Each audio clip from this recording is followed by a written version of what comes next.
and good evening. Oh, my green screen is not working. You check everything, but you miss something. I don't think I've done that before. Oops. See, not even me, okay? Not even me is perfect. Where's the space? Oh dear, never mind. I'm back in space, okay? It was all an illusion, I'm not really in space. I mean, I'm sorry, that's it. I've totally blown my cover now, haven't I? All this time, you've been under the illusion that I've been in space, that, here I am floating through the cosmos, and in fact, I'm just sitting in a room somewhere. It's like the Wizard of Oz. Ah dear, not quite how I wanted it. It's not so professional, is it? But never mind, sorry.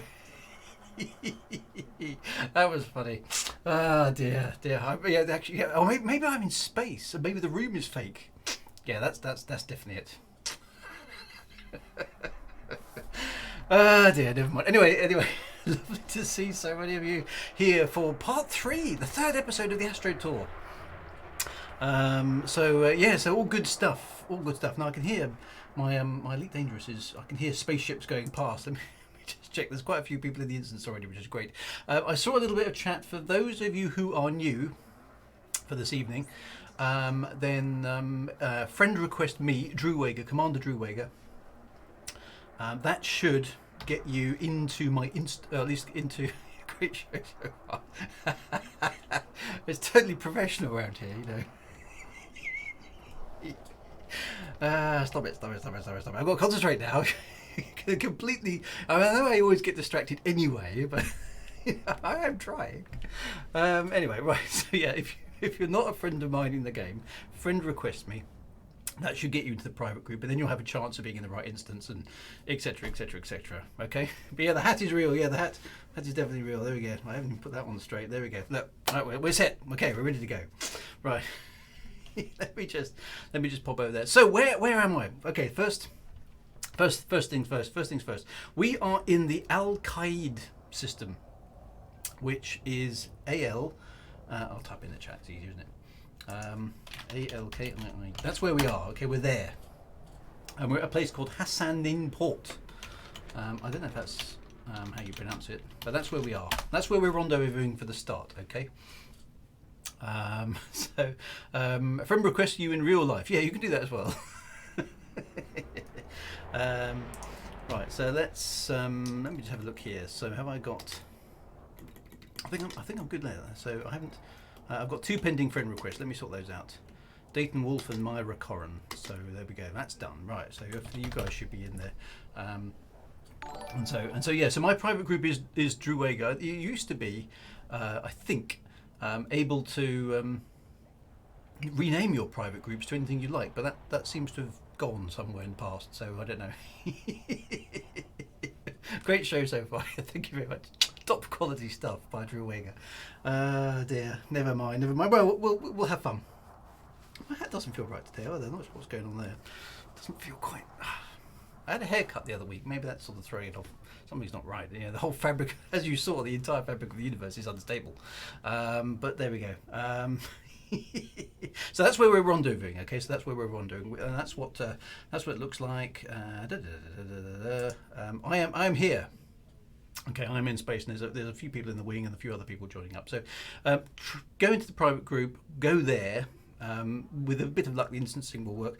We'll try and do a mass instancing towards the end of the stream. So one of our traditions is that we try and do a mass hyperspace jump at the end of every stream, because A, it's just a bit of fun, B, it's sort of colourful, and C, it tickles me a little bit that it stresses the servers. So that's the evil part of me. So we try and get into the instance at towards the end. So about sort of 9:30ish, we will kind of all try and get into the place. Now we are hoping, I think. To do the mass hyperspace. Now the owner of the slightly unofficial, I suppose, Elite Dangerous Astro Tour fleet carrier by Moto Buck. Is he on the stream this evening? If he is, there we go. There we go. Want to coordinate a carrier jump with a Master? That's exactly what I was just about to say. So if you would like to get the fleet carrier to the Dubé system, Dubé, yeah, anyway, there. That's where we're going to end up. Okay, at the end of the tour. So if you want to get the fleet carrier there, then we can make sure that we rendezvous with the fleet carrier, the Absolution, at the end of the Tory bit. Then we can, the Tory bit, that sounds awful. Not the Tory bit, the Tour bit. And then we can kind of rendezvous there, and we'll try and, I don't know quite how it's going to work, but we'll figure it out. Doobie doo. Is it Dubé or Doobie? So yeah, I've sort of unofficially christened the Absolution the official unofficial fleet carrier for the Astro Tour. So there we go. But it did come out, I mean, amongst with many others, to be fair, it did come out with us all the way to the Formidine Rift as well. So, you know, so it's been around. It's part of the tour kind of ambience now, I think. It's something that comes along with us. So anyway, lovely to see you all this evening. Thank you for new folks who are coming along as well, just to join the Astro Tour. So I hope you enjoy yourselves. It's very light-hearted. We do a little bit of astronomy. We tour around, we try and stay together and fly around space. And we obviously talk about Elite Dangerous. Other fleet carriers are also available. So yes, we should probably spread the love a little bit, but we'll stick with the Absolution this evening, just so we kind of all know. But other fleet carriers are absolutely more than welcome as well. So anyway, so what? There's lots of things to talk about actually before I even get going. So last week, you may recall, and in fact, I have been guilty. It's probably the right word. Every week of doing a fairly atrocious theme tune for the. For the show. So the tradition is we do our hyperspace jump. So we all get in the same instance. We do our hyperspace jump to some of my badly composed MIDI music. Okay, now some of you might be too old to even know what MIDI music is. But MIDI music is basically digitized music. So it's basically a file format whereby when you press a key on a keyboard, it basically detects that, works out how long you pressed it, how hard you pressed it, and it stores that in digital form. It's not storing the actual sound at all. It's just storing the key presses, right? How hard you hit them and how long you play it. So basically it's digital notation for music. And then you play that file through a synthesizer and it generates the soundtrack. And you can assign different instruments to different channels and all sorts of good stuff like that, okay? So that's what MIDI is, all right? So what I've been doing, slightly dodgily, it's kind of like, it is quite like an old piano roll. You're exactly right. Like a computerized version of that. And so what I do is I take a tune of my choosing each week. Suggestions, of course, welcome. And I compose a MIDI version of it, sometimes with greater or lesser success. And we hyperspace jump to that music, okay? So, but now you might be thinking, well, that sounds a bit that, you know, yeah. And we've chosen real music, okay? So I'm not a musician who can compose new stuff. I call them tunes. Yeah, I know it's slightly slightly dodgy. But and you might be thinking, hang on a minute, that sounds like a bit of that's copyrightable and all that kind of stuff. Well, it is, okay, it is. And you may be thinking, well, that sounds a bit dodge, and I suppose it arguably is a bit dodge. But I've checked this quite carefully, so I can put you all at ease, okay? If on a YouTube or Twitch you make what is effectively not an original rendition of the song, but a cover version or a homage to, you are allowed to keep it in your stream as long as you kind of declare it and share any revenue with the original copyright owner. So that is basically what I do. So the tiny little bit of money that trickles in from people watching these streams goes to the person who originally composed the music, or at least the copyright owner of whoever that is. So last week I got not told off, but I got a little thing on my thing saying, you've used Jean-Michel Jarre's Rendezvous, haven't you? And I went, oh yeah, fair cop, you got me. And so Jean-Michel Jarre is benefiting very, very, very slightly from my appalling MIDI composition. So there we go. So it's all above board, it's all legit, we can do it. It's not a problem. It just means that I get a little thing on my thing that says, oh, here. And basically, it's a bit of a badge of honour for me. Is my MIDI composition good enough to trigger the copyright detector? At the moment, about 1/3 of my videos have had triggered the copyright, so yeah, that's okay. So anyway, we've got another tune sequenced up for tonight, and clues as to what that will be closer to when we get there. Okay, so and we're only doing it for the fun. So yeah, so I don't know how much Jean-Michel Jarre gets, but it's probably this entry. So you got 15 pence. Or 17 pence from some strange YouTuber. Oh, I said, okay, that's good. That'll make a big difference for Jean-Michel Jarre. But anyway, there we go. So that's how that works. So what are we doing? What are we doing tonight? Okay, well, we are in the I don't know how you pronounce it, Al-Qaid system, which is the first star of the constellation of the Plough. Let me just show you that. I'm sure you know this. And bearing in mind, I know I've got a bit of an international audience. So with the moment, there we go. Right, so this is the view from my house looking north, if there weren't any clouds, which of course, being the UK, there are. The constellation of the Plough. Now, I'm sure you all know this. Now, in the UK, it's called the Plough. In America, I believe it's called the Big Dipper. It may, if you a bit more old-fashioned, you might call it the Great Bear, which is of course the Latin Greek version. But it's a very famous constellation, particularly for those of us who live in the Northern Hemisphere, because it's got a very distinctive shape. You know, maybe it's a little bit like a saucepan. Maybe it's, you know, I think you know, we call it the Plough because the idea is the horse. This is the sort of bit that attaches to the horse. I suppose this is a wheel. This is a wheel as well, and that's the sort of bit that gets pulled along, ploughing the ground.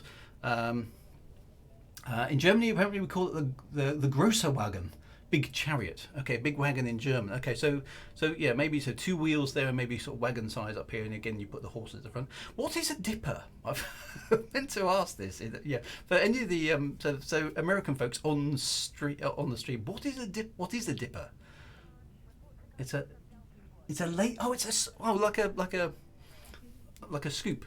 Like a ladle. Okay. It's something you dip into liquid. Gotcha. So it doesn't look anything like... No, I mean, it doesn't look anything like a bear, does it? I mean, how you get a bear out of that, I have no idea. I mean, I suppose, if I just move it slightly, I suppose if you take these fainter stars here as the sort of head, and maybe that's a leg, and that's a leg as well, that's the body, and maybe that's a tail, maybe that's sort of like a bear. But it doesn't really look like any of those things, does it? I've got an option to show the. Hang on a minute. I've got an option to show the constellation. Oh, there you go. So that's supposedly what the ancient Greeks were seeing. It doesn't look anything like a womble. But yeah, so the dipper bit, I suppose, is just an asterism. But so that's what the bear's supposed to look forward to. So yeah, that's what the Greeks saw when they were looking up in the sky. What the Greeks were on when they were in that, I have no idea, but there we go. So anyway, so this is by the way, this is Stellarium. This program I'm using here. That's a totally free tool. It's very, very good. You know, if you want to know a little bit about astronomy and stuff. Got a whole bunch of stuff in it. Now, one of the things that's really important, okay, is that these 2 stars at the back of the Plough point, and again, we're on Earth here, okay, point upwards to this star, which is the pole star, Polaris. Okay, now Polaris is actually in Elite Dangerous, is a permit locked system that we're not allowed to go to in Elite Dangerous.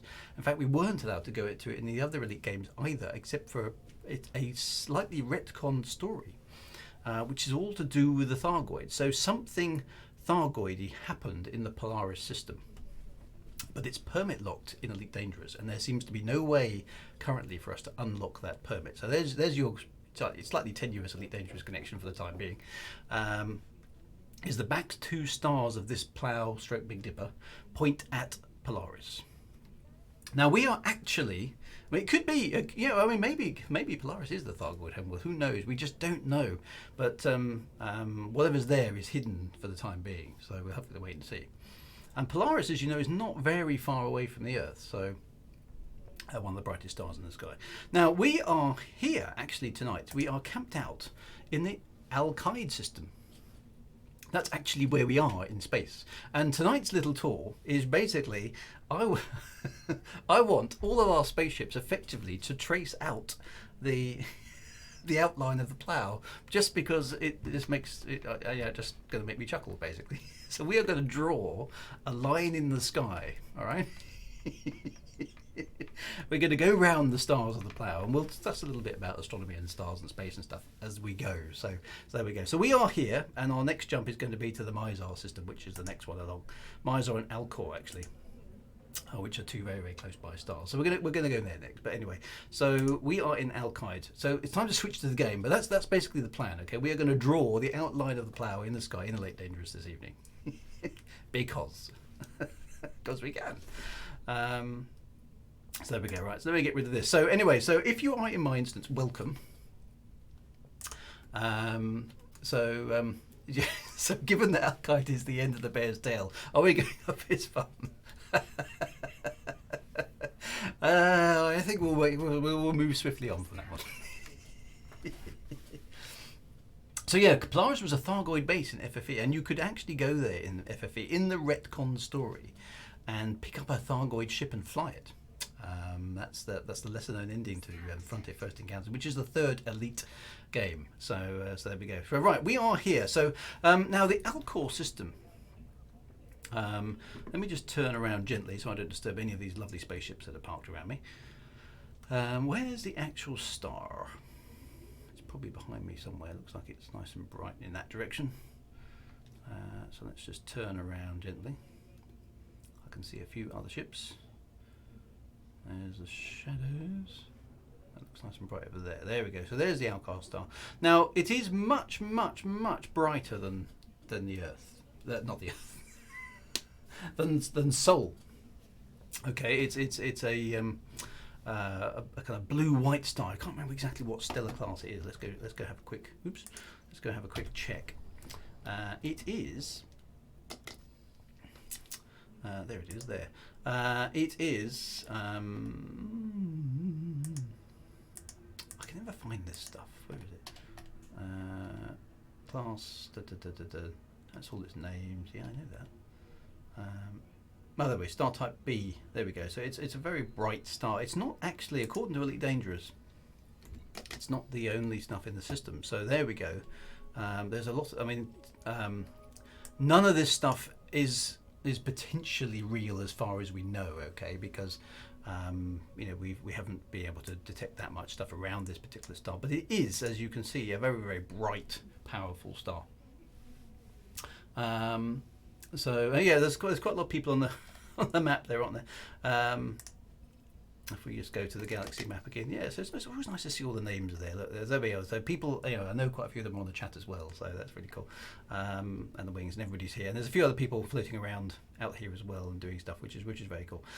So I discussed last week about the different types of class. So you may have come across in Elite Dangerous. In fact, I can show you the star classes. They're really useful for hyperspace navigation, actually, because if I do the filters here and I go down to I haven't done this. I've forgotten how to do it.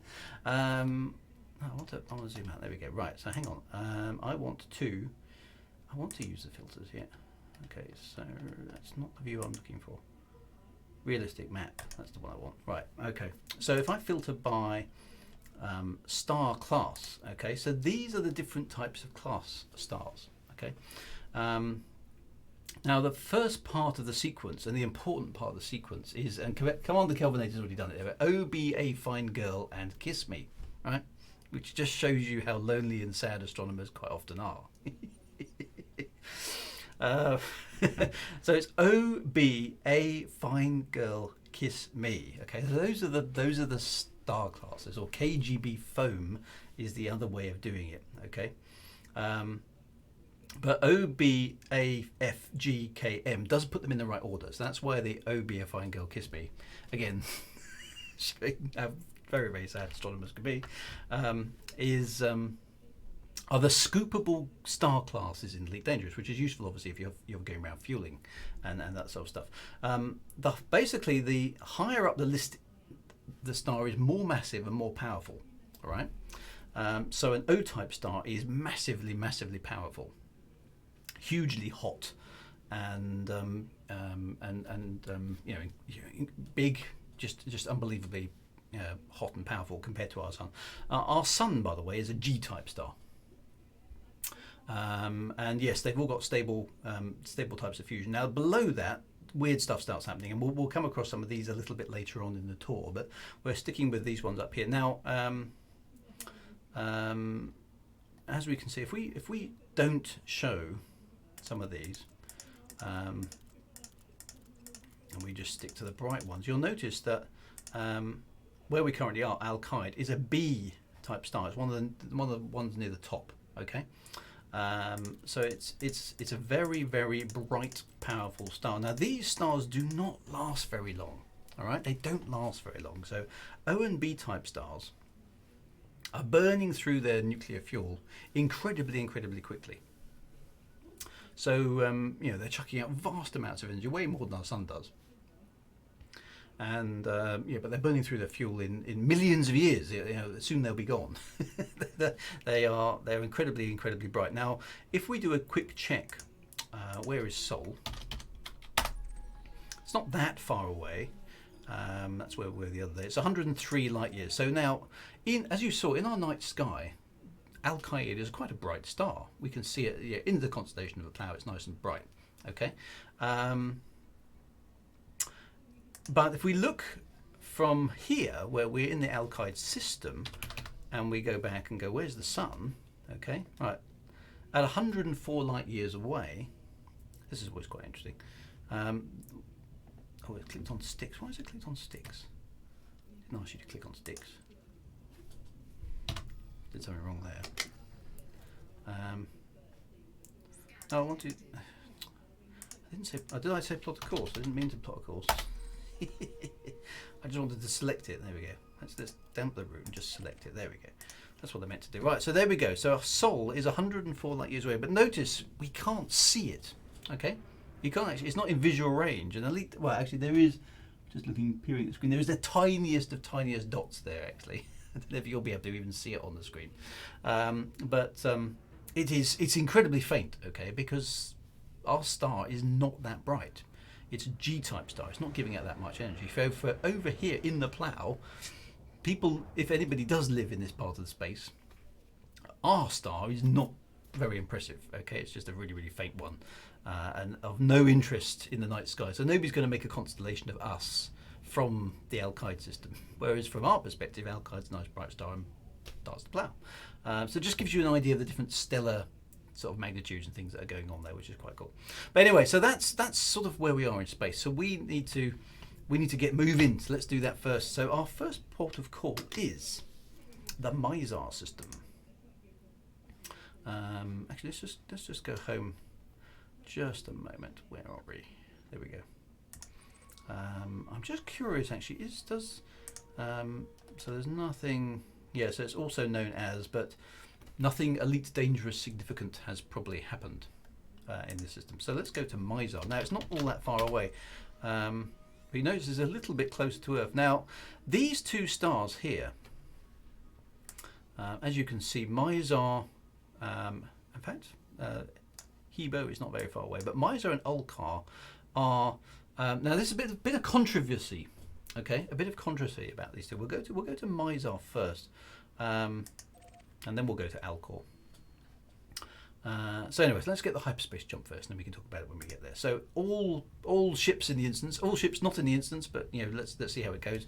Hyperspace jump to the Major system. In fact, we can see it. Look at that. It looks like a nice little asterism all of its own there.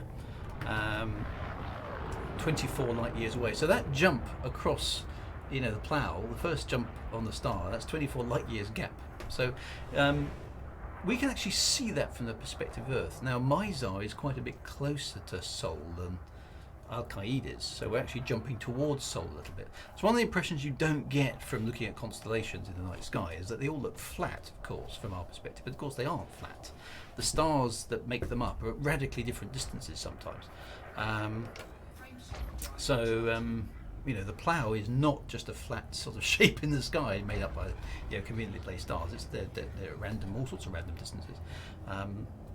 But the ones that make up the Plough are fairly much in the same sort of area of space, which makes it quite easy for us to kind of do.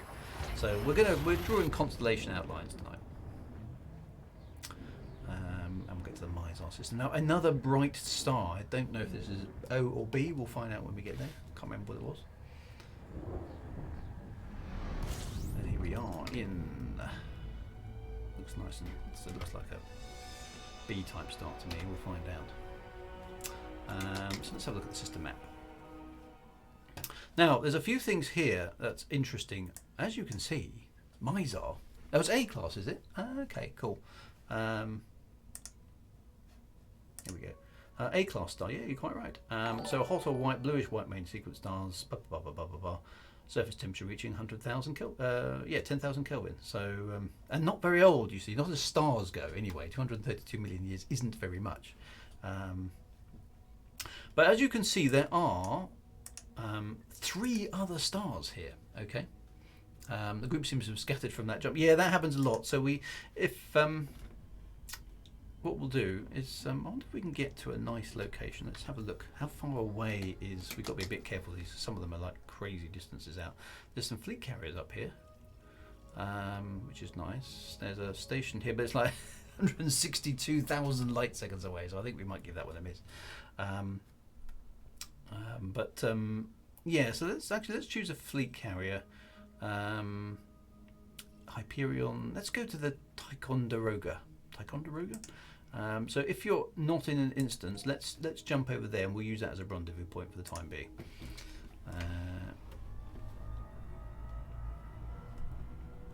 It'll give us something to head towards. It's not very far away.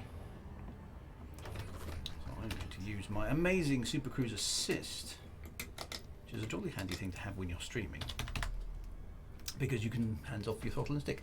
So yes, a good Starship Trooper. Where did everyone go? Yes, we kind of all got separated there a little bit. So let's see if we can rendezvous at the Ticonderoga, and we will see if we can get back in and sort of do the thing. So yeah, so the autopilot's really quite handy. Super Cruise Assist. So we've drawn the first part of the line, which is good. We've drawn the first part of the line, which is good. And these, yeah, like I say, these stars are very, very bright. They're very, very powerful. And yeah, Hutton Orbital. We were tempted to do that the other week, but it's just way too far. And I know we've got a few Hutton truckers that drop along with us as well, so I hope you forgive us for not actually visiting Hutton Orbital, but it's just in the wrong part of space. Although I suppose we could do a special fleet carrier jump to it. That would be quite useful. We'd have to get everybody on board the fleet carrier to do it, so maybe we'll do that at some point.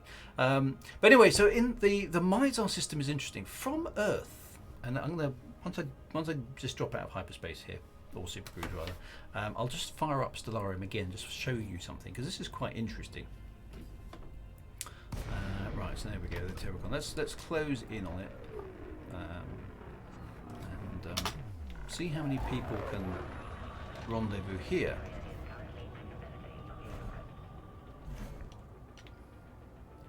Oh, I've got I keep forgetting I've got this ship set up for exploration. Of course, it hasn't got much in the way of boost. Anyway, so there we go. So we'll hang around the contract. What I will do is reverse thrust, brakes. Doesn't slow down very fast, this ship. Right, there we go. Right, stop. Yay. Right, external view, and that view, and HUD off, and then we'll zoom out a bit. There we go. And then you can kind of form up for pretty pictures and stuff. So hopefully you'll be able to jump into that instance as well. We'll see how we can go. So there we go. But while you're doing that, let me fire up Stellarium, which is over here.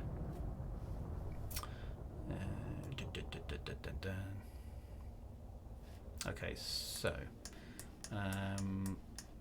we've made the jump from over there to over here. Now Major is actually the bright one. I don't know if, now this is a really good eyesight test, okay, and I've heard, this may not be true, it may be apocryphal, but I've heard that the Native American Indians used to use this pair of stars as an eyesight test to see how sharp people's eyesight were. You can probably see that actually there are two stars. And I just noticed my screen's gone blank. Has it done that?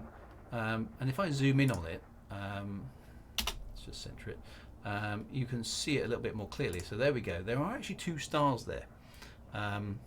Mizar is the primary one, and Alcor is the slightly smaller one from our perspective. Our test is called Barnard's Castle.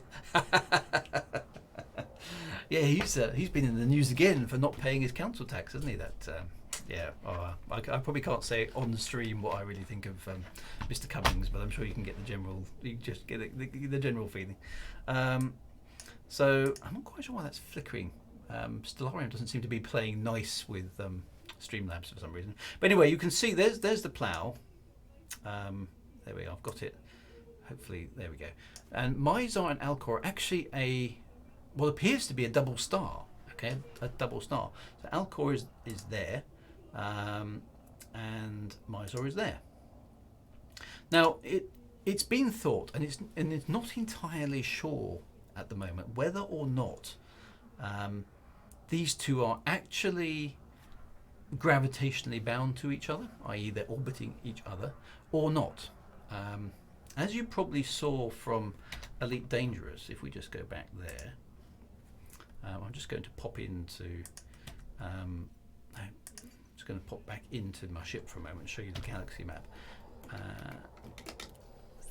Here, you can see Mizar and Alcor. But in Elite Dangerous, they've been rendered as two separate systems. So the assumption being there that they are not gravitationally bound to each other, because in Elite Dangerous, stars that are gravitationally bound to each other appear in the same kind of instance. So it's not entirely certain whether these two are actually connected to each other gravitationally or not, or whether it's just a happy chance that at this point in time they are sort of lined up in such a way that they're almost overlapping from the perspective of Earth. We don't actually know for certain. We're still trying to measure the velocities of these two stars to see what's actually occurring. I think the current thinking is that they aren't. But it's, you'll find many sort of ancient astronomy books from the from the 90s and the 80s and the 70s, ancient like me in that sort of sense, that will say that they are gravitationally bound. So it's not entirely clear whether or not they are or not.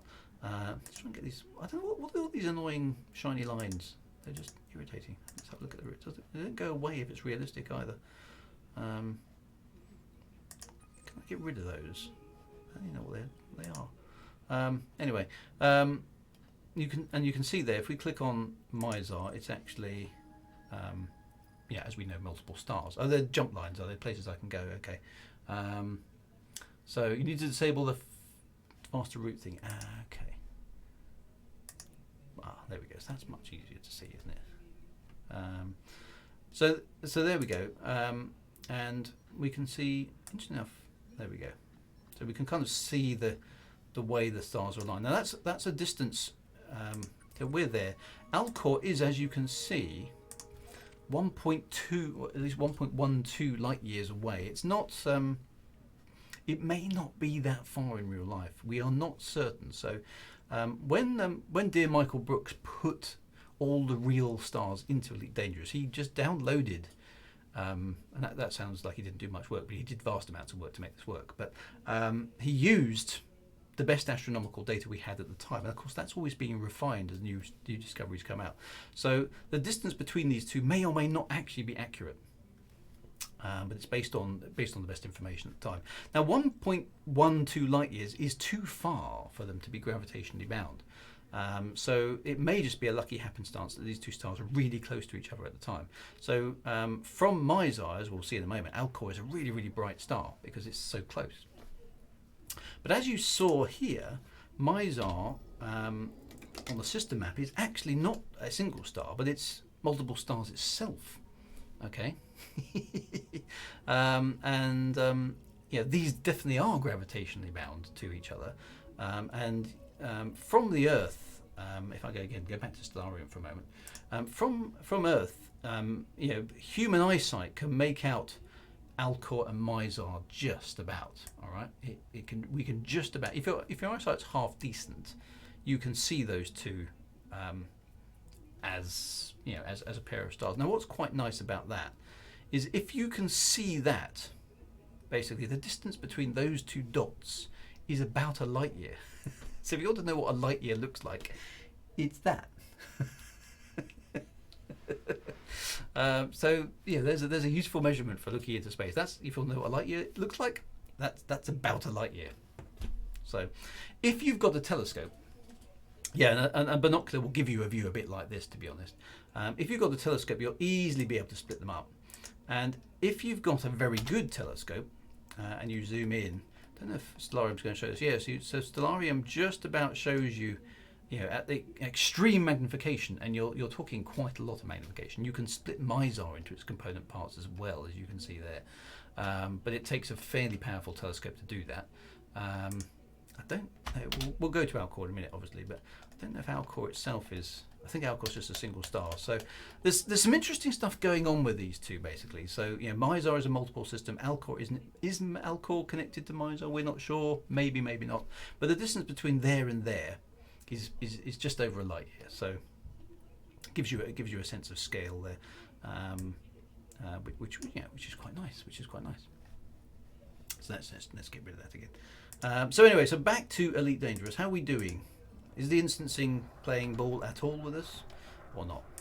Because sometimes it's good, and sometimes it's not. Turn that off. I can see a few ships hanging about. Not many, actually. Oh, there we go. There's a few ships parked around here, so that's good. So some more crates, actually. That looks like a cutter. Is there anything else out here? So we're gonna be playing fun with the instancing. We'll just have to see how it goes. There are a few ships. That's quite low, actually. So we'll have to wait and see how it goes. So instancing got us all split up. So we'll just keep trying this. Every time we hop along the route, new instancing stuff will happen. So we'll just keep trying. So don't worry about it too much. It only really matters at the end, and then we employ all sorts of clever little tricks to try and get everybody in the same instance to make it work. It's a Corvette. What am I talking about? Yeah, it's a Corvette. They all begin with C. This is the problem. Corvette, Clipper, Courier. It's very confusing for people of my age. Okay. In the olden days, all the ships were named after snakes. Okay. Which made things a lot better because you could just say Cobra, Anaconda, all that kind of stuff. Anyway, so right, so let's go somewhere else where we can see if we can get the incident. We're going to jump to Alcor. Okay, we've got to do that 1 light year jump. This is probably one of the shortest jumps in Elite Dangerous, actually, because it's literally there. We're going to go to the Alcor system. Oh, we had it plotted. There we go. So let's see what Alcor actually looks like from Mizar. And it should be, there we go. In fact, it should be an awfully lot brighter than that. Okay, that looks a bit pathetic for being only 1 light year away. It should be much brighter. But anyway, okay, we'll let it off. That should be really quite in your face bright. But I think the engine, what's it called? Stellar Forge that creates the backdrop for Elite Dangerous doesn't have all of the necessary variables in it to make the sky 100% realistic. There are some problems, actually. I noticed when you go back to Earth or the solar system and you look at the constellations, a lot of them, they're all in the right place, so they've got that correct, but they haven't got all of the brightnesses correct at all. Some of them are really quite badly off, so there are a few bits of improvement that could be made. But anyway, hyperspace to Alcor is where we're heading next. So hyperspace ho, my friends, hyperspace ho. Oh, we just need to get out of range of the fleet carrier.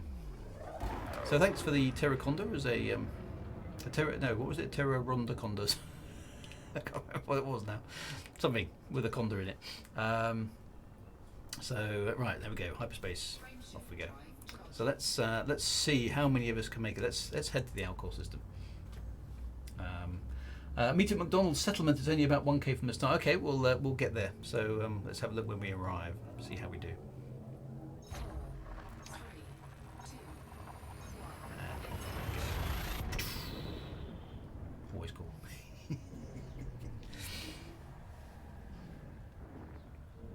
Now, after we're about halfway through the stream, actually, we should take a little detour into the current Galnet goings on as well, because obviously the story is happening again. So it'd be good to go and double check that sort of stuff. So let me just do a little bit of the old fuel scooping. Won't take long in my crate. Let's throttle down then. Have a look at the system map here. So we should have. Okay, so Alcor here is got a Alcor B. I'm not sure how accurate that is, but we'll wait and see. So we've got McDonald's Settlement, which is... Where's that?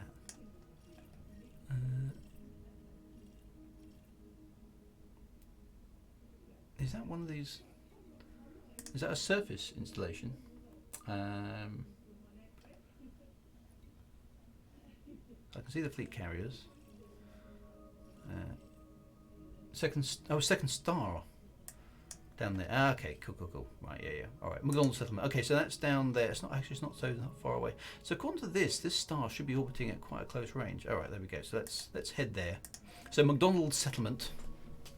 Nice bit of Scottish naming. So obviously the Scots got to Alcor first. What else is here, by the way? Birmingham Dock. Okay, so that's the Midlands. Fast landing. Wonder why that's called fast landing. But anyway, so McDonald's Settlement. Let's head there.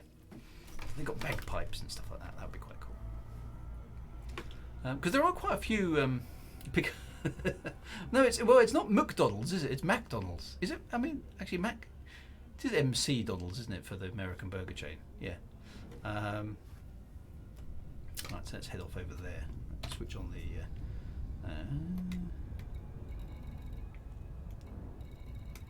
Where's the Darn fleet carriers again?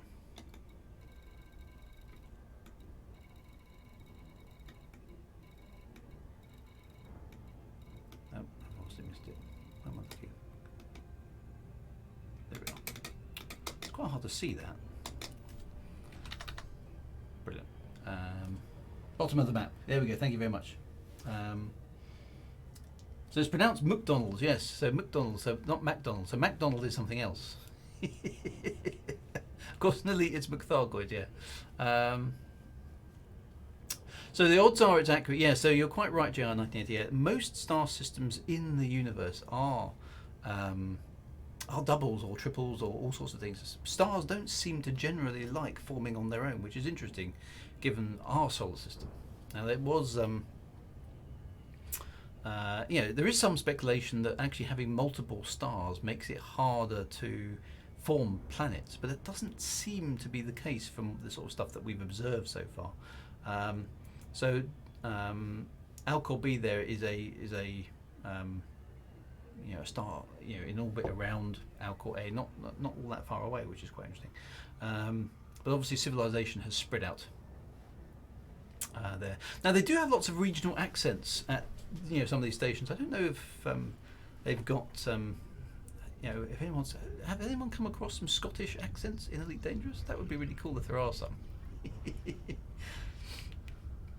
I know the Imperials sort of sound a bit British. There's definitely some American accents, and there's a few. There's a couple of Brummy ones from the Midlands in the UK, which are quite funny to hear in space, which always makes me chuckle when I go to those sort of systems. That's quite cool. Some of the Irish accents are really cute. Yeah, there's some of those as well. Yeah, I've come across those as well.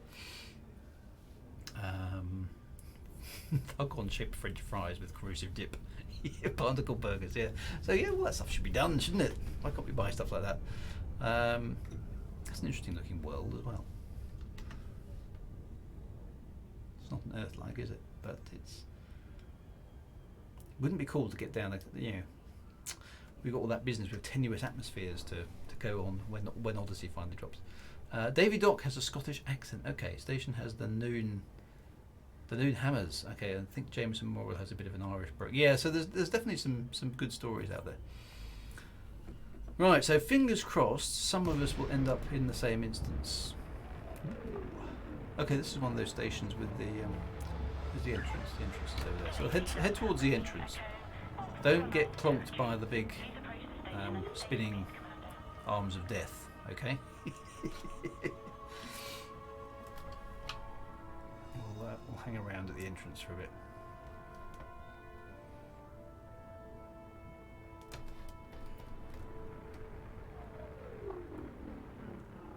does look quite cool.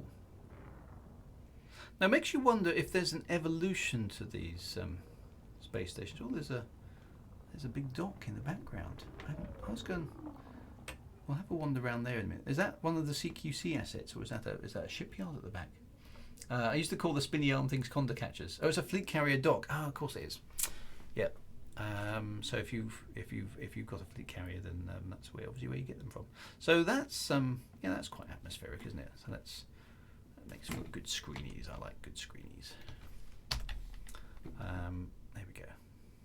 So if you're in the instance, fingers crossed, that's where we are. So let's see. I'm still not in the instance. Super Gold Knight. We might need to get you in there as well at some point. We'll sort those sort of things out at the end of the stream. So yeah, we'll make sure we've got time to do all this. I'll make sure we leave a little bit more time because we ran out of time a little bit to get everybody in the instance. So I need to get to Doobie for half part. If that's how we pronounce it, Doobie. Does anybody know? Does it matter? At the end of, for about 9:30, I will get us all there. So we've got about 40 minutes to get across. So there are a few of you in the instance, but not as many as normal. It seems that we're a bit light on instancing tonight, which is unusual. We normally get more success with this, but maybe that's just something that's up. Anyway, so Alcor and Mizar might be gravitationally bound, might not be, but and used potentially by the Native American Indians as an eyesight test, and blame the Thargoids because yes, of course the Thargoids are back, aren't they? So we will talk about that in a minute. So there we go. Right, so looks like the instancing isn't playing nice with us, which is a bit of a shame. I've got my wing is here, but that's about it, which seems quite sad.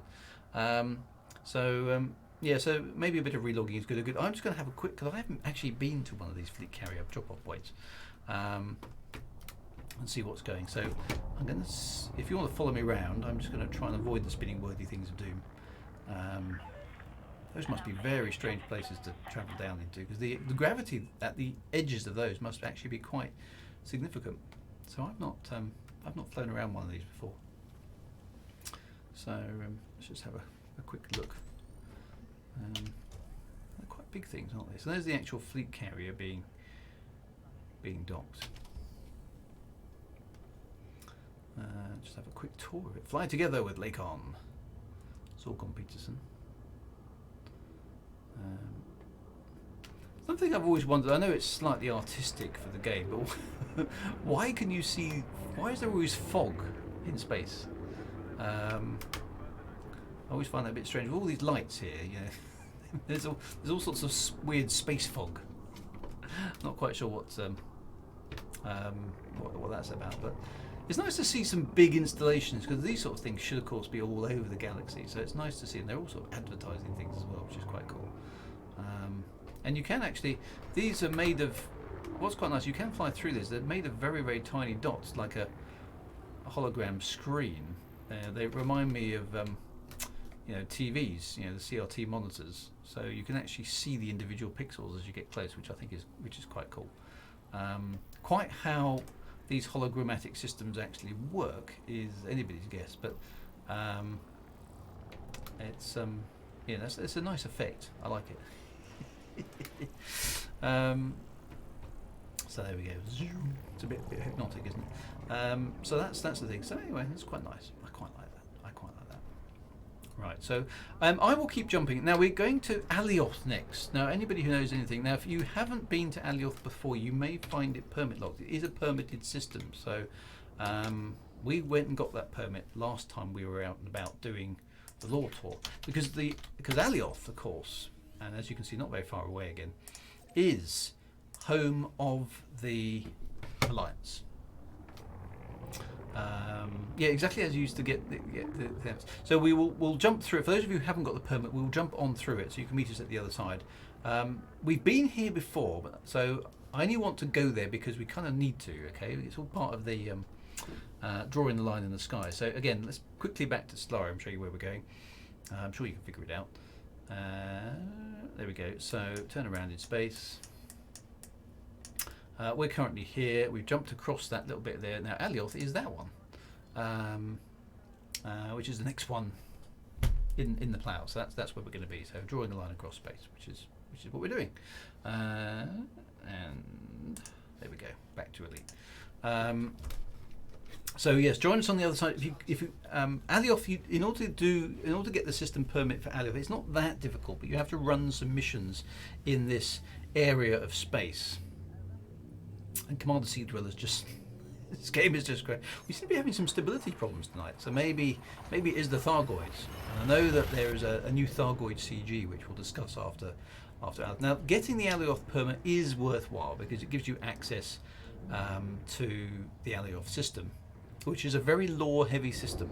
Okay, so if you like your Elite Dangerous lore, it's definitely worth getting the Alioth permit. There's some interesting stuff here about the history of the Alliance and how it formed and stuff. And if you want the detail on that, you can look up my Elite Dangerous lore tour and go and look up the history of Alliance. There's an entire 2-hour episode on Alliance. But in very, very short terms, basically, this area of space was heavily contested in the times of Elite Dangerous by the Federation and the Empire.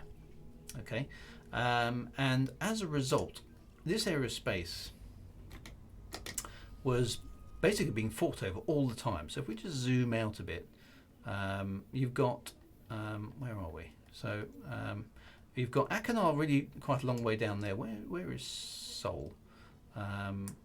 There we are. So Sol and Achenar. So for some reason, the Federation and the Empire were in conflict in this region of space. Okay, and it was going to and fro between them for a long, long time. And the systems around here were all kind of independents. And basically they got fed up of being a battleground for the Empire and the Federation, and being kind of pushed between them because they were getting all the collateral damage, you see, from the never-ending conflict between the two. So they formed a kind of coalition of worlds and basically told the Empire and the Federation to sod off. They built their own fleets together and worked as one. And so basically the Alliance was formed out of trying to basically push the Federation and the Empire out of this part of space, and they became powerful enough to do it by a kind of conglomerate of systems. Now they're not all of the same faction. So in Empire space, you're Empire, and in Federation space, you're Federation. The Alliance is a confederation, if you like, of worlds. They don't all have the same ethos. They're not all the same style. They don't have the same government, but they do share resources and they share certain principles in common. So somebody has likened, I think it was David Braben himself actually, basically said, the Empire is basically British in space. old school British, the British Empire in space with a sort of Romanesque thing going on at the same time. That's what the Empire is currently. So the British Empire, maybe from sort of early 19th century sort of British Empire-y sort of stuff. That's what's going on. The Federation is the USA on steroids. Okay, so everything about the USA that there is today, but just more and in space. All right. So corporate capitalism, advertising, consumer-focused society. That's what the Federation is across dozens of worlds. Whereas the Alliance is supposedly more like the EU. So David Braben sort of called it the European Union of space. So that gives you some views as to which faction is your favourite one. Now, most people know me as an Empire man, and the only reason I'm an Empire man really is because I found them more interesting when I was writing books.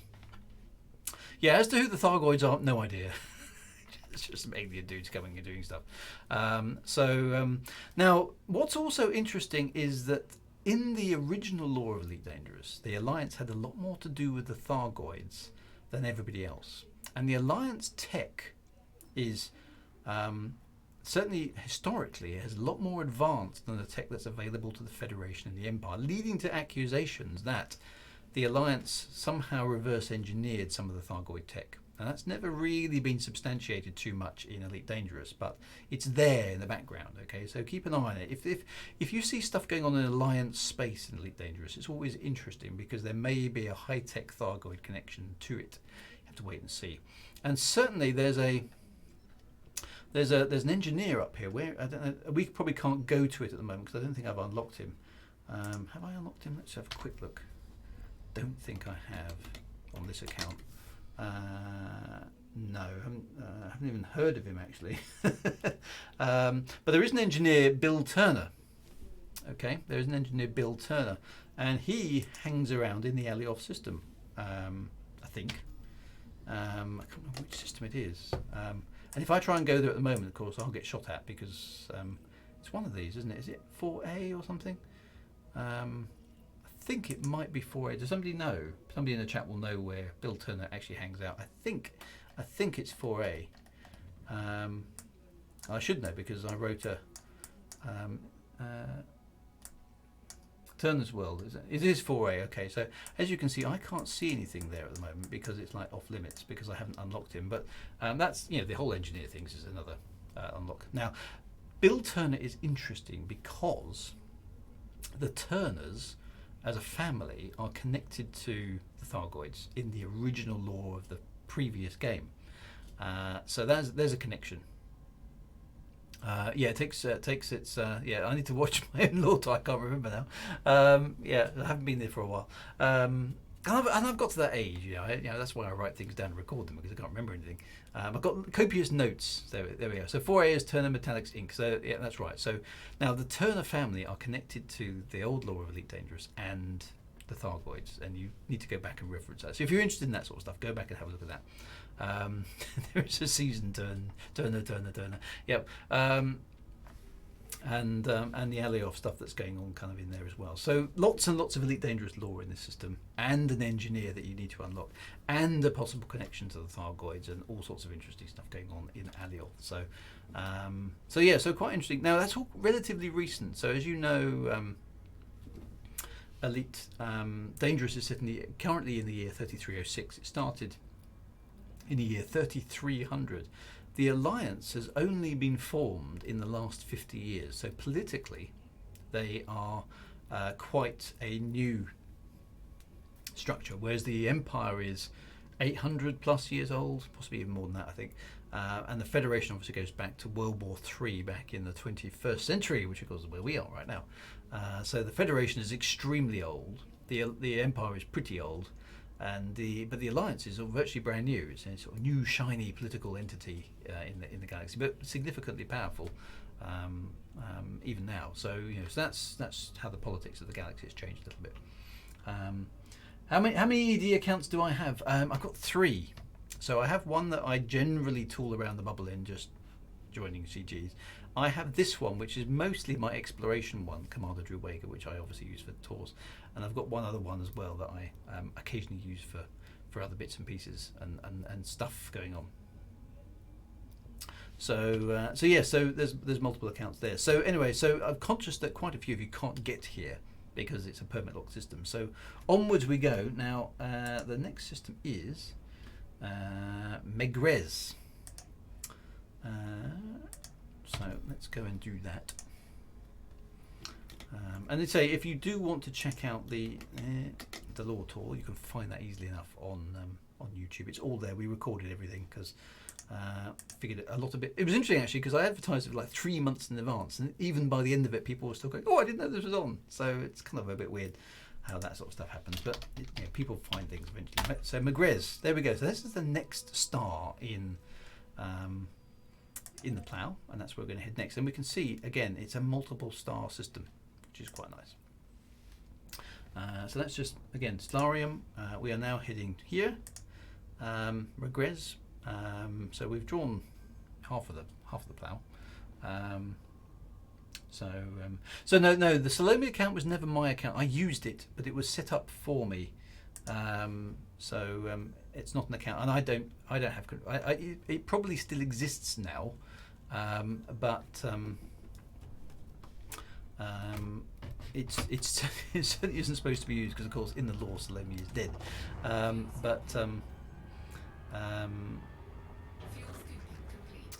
Yeah, I did use it obviously on the day of of her death. Actually, I was flying her ship, as you know, yeah, I don't use that account now, and it's not supposed to be used. There is a way for Frontier to rename the commander, so it can be used by other people, but it shouldn't be the Salome account. If it's still there, then yeah, I mean, you know, it's a science fiction thing, so maybe, you know, it's not totally impossible in a science fiction universe for her to be reincarnated, I suppose, but I've got no plans to do that. Yeah, so it's not something I got planned. It's probably an inactive account, I would have thought by now. So yeah, but yeah, in the lore, Salome is definitely dead. Okay, that's now 3 and a bit years ago, so that's quite a long time. So the rename thing, yeah, so that's not a feature that's unfortunately available generally. It's something that Frontier has to presumably do in the depths of some database somewhere, but unfortunately it's not available generally. But there are a few special occasions where things like that have been done, I know, so in order to alter things and set them up, but unfortunately not available to everybody to do that. Drew, why do I always often use Italian names and surnames? And yes, I'm Italian. Well, I try and use lots of different cultural names. And in Elite Dangerous, I'm sort of the view that as we go out into space, that different countries will tend to preserve their cultures in space. So I sort of imagine sort of expat communities in space, so that the Spanish will still retain their culture, the Italians will still retain their culture, and each culture, even though it goes out into space, will still retain some of its traditions and ways and music and names and all those sort of things. So that's the way I sort of saw the Elite universe evolving, and so I try and use names like that. I've got lots of space stations here: Clement, Godel, Hudson Enterprise, and Panshin. The Ancients of Mumu. They're quite a long way away, but look how many stars there are here. 5. Panshin, let's go there. It's nice and close to the star. So rendezvous at Panshin Terminal, and we'll see how many people we can get hooked up there. It's a little bit far away, but that's okay. There it is. Shouldn't take us too long to get there, hopefully. It's quite a long way. Well, we'll head in that sort of direction, but it's a beautiful star. So I try to bring lots of culture, and you'll notice in my last book, Premonition, I think I had some Chinese character names in there. Obviously, one of the main heroes of the first book and the second book is Luco Prestigio Giovanni, which of course is definitely an Italian name. It's actually based on a real guy. Okay, so Luco, who's one of the heroes of both of those books, is actually based on a real chap. And I think I've told that story before. But he was an Italian taxi driver. It's a little bit far out, isn't it? 21k light seconds. So I'll tell this story, and then maybe we'll just jump to the next system because it's a bit too far. But anyway, so yes, he is a taxi driver. So Luco Prestigio Giovanni is a taxi. Now the story goes, I was in Rome once, and for those of you who've been there, you can probably imagine Rome in the rush hour is a bit of an exciting place. Now I was doing, this must be in the late 90s, I think, and I was only 20 something back then, and I was a low-ranking sort of techie guy helping a salesman flog some software, and we were in Rome flogging software to some I have no idea who it was, some company. Anyway, we did this, we closed a deal, and it was all very good, and the salesman was happy, and he was chatting around, like sales guys do, and then we suddenly realized we were late for our flight. Now this was the days before security checks. Okay, these were the days when you could just rock up at a terminal for an international flight, leg it down the corridor, and jump on the plane. Not like today, to turn up 2 hours in advance. And we realised we had about an hour before the plane left to England, and we were in the middle of Rome. in the rush hour. And so everyone basically went, no, there's no way you'll get to, I think it's Fiumicino Airport we had to get to. And they said, no, there's no way you're going to make that. And I said, well, you know, we've got a flight, we've got to try. So anyway, our host called up a taxi and we piled outside with our carry-on luggage and stuff. We didn't have any hold luggage, we just had, you know, those big things that you see the executives pull along, wheelie bins, that sort of stuff.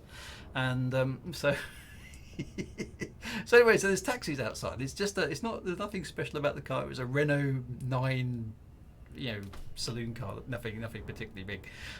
So anyway, we piled into this taxi, and then our host is jabbering Italian. I don't speak Italian very well, at the taxi driver, and I was piled into the back of this thing alongside the salesman, and I just saw the taxi driver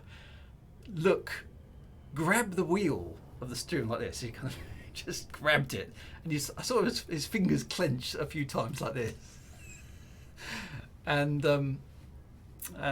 his eyes lit up, and there's this big grin on his face. Okay,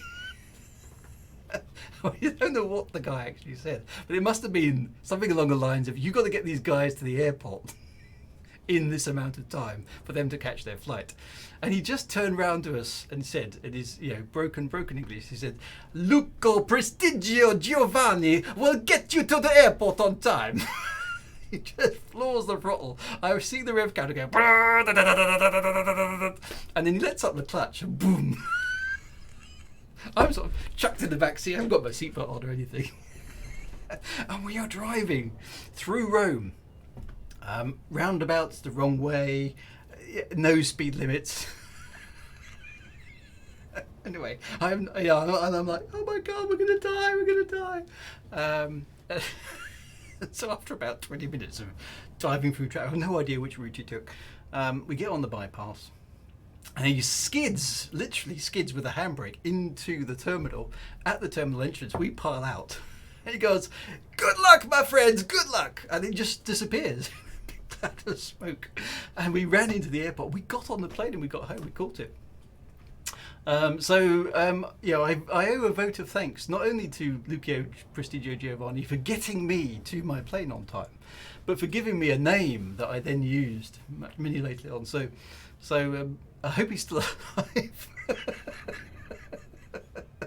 Because he certainly knew how to drive. So Lucio Prestigio Giovanni in Elite Dangerous, character there, is based on an Italian taxi driver who definitely knew what he was doing. It was just one of those events that just sort of, I just thought, I've got to use that somehow. That's where it was used. So there we go. Lucio Prestigio Giovanni. So that's an Italian reference. Now Hassan in Elite's Reclamation, the first book, I think he's in the second book as well. That is an Arab name, Hassan. So that's where that one comes from. Salome obviously is a sort of biblical Hebrew name, and Kahina is, the alter ego for Salome, is Arabic as well. I think she's a Berber queen in history. So I like to go through different cultures and sort of see what sort of stuff kind of crops up. So that was a very long answer to a very short question, but there we go. He was an amazing. Lucio Prestigio Giovanni was an amazing guy. So I tried to put it into the story that Lucio was this kind of guy who got things done. So there we go. All kind of good stuff. Right, we're almost there actually. So that was perfect timing. Well, of course you can't just rock up to an airport terminal now and leg it in and jump on the plane. But back then you could. This was pre 9/11, I travelled around Europe a lot during the 90s and across to the States and all sorts of stuff, and it was great. It was stressful because your salesman will always wait to the last minute, because that's just the way they were, and they would hang around in the bar as long as possible before the flight. So it was one of the jobs of the techies was not only to help them close the deal, but to keep them moving between appointments. So it was quite a stressful job actually, but quite good fun, and I got to see a lot of Europe, so I can't really complain. And so there we go. So right, anyway, Panshin Terminal was a bit of a long trek across space. So we're drawing a line. So there we go. But yeah, I'd like to have the sort of cultural diversity. I'm not a big, as a writer, I'm not a big fan of chucking in loads and loads of diversity just because it's fashionable to do so at the moment. And I like to take a more measured sort of approach. I like to have the sort of variety that I see represented in the books. And yeah, we see quite a lot of that in Elite Dangerous, but I'm not trying to sing from a particular song sheet in terms of those kind of things. I just like to have a realistic amount of diversity in the stories. So anyway, my wing seems to have made it here, but nobody else is in the instance as well. So anyway, we're using time. So a Drew Kovas. The trouble is, it would be no use at all because it would keep getting distracted. You'd ask it something and it would go, now before I do that, let me just say. So you might get really annoyed with it really quickly. That would be quite funny. Right, we need to go. Wow, where's my notes? We need to go next. I'm drawing a line in the sky. We need to get this right. Vector. Now this was an interesting one. For a while, I thought this wasn't in the game. I was like, why hasn't Elite Dangerous got this star in the system? And for some strange reason, they've spelt it wrong. And I don't know why. So it's actually here. You can see it on the screen. There. So that's our next destination. So lock your hyperspace on Vector, but it's spelt wrong. There's a couple of places in Elite Dangerous where it's spelt wrong, and I don't know if that's because of some historical reason. But in every other astronomy publication I can find, as you can see there, it's spelt with a C. And so for ages I was like, well, why hasn't Elite Dangerous got this star system? And then I found it spelt wrong. But it actually is mentioned there with the K, so maybe it's, I don't know. So Elite Dangerous has got a few of these. They sometimes choose odd spellings. Akinar is probably the most famous one. So in Elite Dangerous, it's got an extra R for reasons that aren't all that clear. It's sorry, it hasn't got an extra R. That's right. It's actually everywhere else it's got an R before the N, whereas in Elite it doesn't, and nobody knows why. I did actually ask when it came up.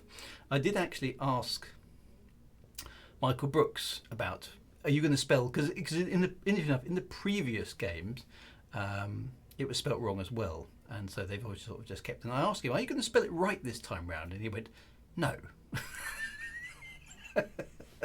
He just gave me a stern look. I went, okay, it's obviously a thing. So who knows? But anyway, Vector is where we're going. That's how it's spelt in Elite Dangerous. Now, actually, there's some lore here, so it's worth us just having a quick look at this. A rare anarchy system that maintains a powerful industrial economy, also known as Gamma Ursae, Majoris, and Fat. Home system for the ancients of Mumu, who are adherents to the entity Mumu. Their aim is to maintain the substance and nature of their society and protect their home system from incursion by any non-believers. Okay, so we could be in trouble. Founded in the 12th century, while still planet-bound on Mother Earth, the then adherents of Mumu sought to better their environment. So actually, this is quite interesting. So this is a society that exists presumably now. They've colonised this system. The first generation ships were due to leave Earth. Their society sought to colonise a system far from Earth. They believed that Earth itself was not worth saving. The colonists, by and large, survived the journey, arriving 700 years ago. A significant portion of the first settlers had developed a sincere hatred of space travel by the time they made first landing. Can't really blame them there. Since their arrival, they have grown particularly attached to their home and have transformed it into a community that is fiercely protective of its chosen system and resistant to any attempts at visitation by those who have not been granted access. Which is interesting, actually, because it's not permit locked. So I don't know why that is. So anyway, so a little bit of slightly weird lore. I don't know, are the ancients of Mumu, is that a real thing? I don't know, I'm going to have to look that up. Mumu is a real thing, it's a question mark. I'll find out. 12th century, apparently, at least according to Elite Dangerous. So, I don't know, is it a real thing or not? That's strange. I'm just catching up the chat about that. If I do it in a really high pitched voice, you probably could do a Salumi Komat too. Do a Kovas. I'll ask them. I'm sure they don't want me to do a Kovas, but that could be quite amusing. But yeah, I'm sure it would keep getting distracted. It's like, you'd say something like raise shields, it would go raising. Now, just, did you know shields? I mean, it'd be quite funny. Right, so let's have a look around on this system. There's an Earth-like world, Uzi City. So this is the Ancients of Mumu. So I wonder if there's any funky missions you can do around here. There's some quite, it's got Earth-like world, Earth-like world, Earth-like world, and another Earth-like world. So loads of them. So some habitable moons and all sorts of interesting stuff going on. That's probably a system that's worth having a little dig about with when we've got a bit more time. So KLF communications there. So there we go. And they said maybe be an ATC. Docking request. Now hang on a minute. What do we have to do here? Is it left? No, left. No, you're supposed to be the other way up. What are you doing, man? No. Yep. Yeah, that looks good. Left a bit. Down. No. Up. No, I meant left. I don't think I'll be a very good ATC either. Could be fun. Right, hang on a minute. I've got a few friend requesty things going on here which I haven't addressed, which is very bad of me. Let me try and get that sorted. Now I've lost it. Oh.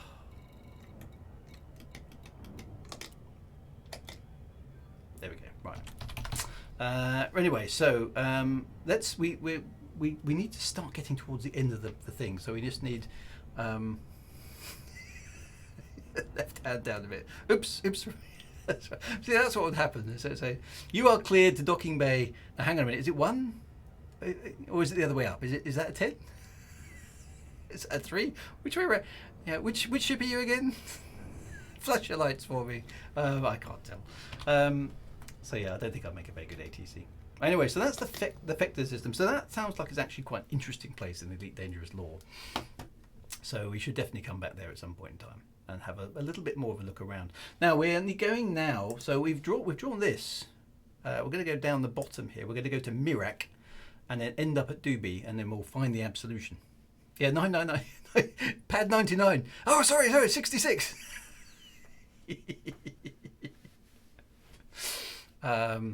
So anyway, so let's head for the Mirak system next, and then we will almost have drawn. See, if I'd been more imaginative, we could have drawn rude words in the sky. That could have been quite fun too, but we're far too mature and sophisticated on this stream to do things like that. So there's the Mirak system.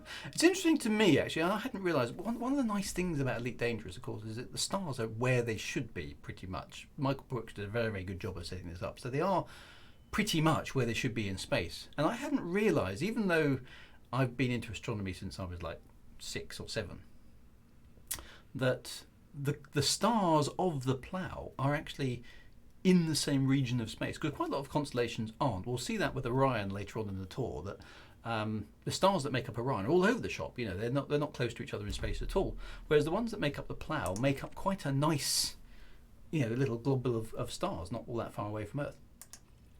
So it's just, I don't know, I just find that interesting. Right, let's turn around and head for Mirak. Right, there we go, Mirak. Hey Joe Commands, just joined, saw a bit about the KLF and Moo on the screen. What's the word? Are we all driving ice cream vans? So it's just a system that we've got to head back to at some point and do. I'm going to make a note of that, the Ancients of Moo, because that just sounds cool. So there we go. So it's going to be interesting. Of course we are. Yes. Shuggy Boys here. Thank you very much. Good to see you. Thank you very much for turning up. And yeah, thanks. Well, obviously, thanks for everybody who's watching. It's always nice. The Ancients of Moo are a player faction as well. Ah. Well, look, this is quite cool. 2 stars very close together. Lots of stars here. So we've got a little bit of time. I don't want to spend too much. Is there anything interesting to stop in this system? So the Ancients of Moom are a player faction. So is that based on something that actually exists in the real world, the Ancients of Moom, or is that something that somebody's written? Which is quite cool if it is. So again, this is a multi-star system. We're not going to have a chance to get over here. 384,000 light seconds away. No, I don't think we'll do that. Look, this is actually, I think, one of the first systems I've been in for ages that doesn't have a fleet carrier in. So wow, there we go. That's quite cool. Right, so anyway, so we've almost drawn the line here. I can still see the wing folks here. Right, we are now going to head for the last part of the last stop. So we've done everything. We're here now. We need to get up to Doobie or Dubay or Doopy, Doobie-Doobie-Doo, and there's a carrier around. So we need to. That's where we're going to head. So head for Doobie, and we will have completed drawing a line in space, which is quite cool. So isn't one of Orion's stars not even a star but a distant galaxy? I don't think that's in Orion, no, because we've got Rigel, Betelgeuse, Bellatrix, and another one which I can't remember. It's got the Orion Nebula in it, of course. Oh, The Ancients of Moom is a song by KLF. Ah, of course.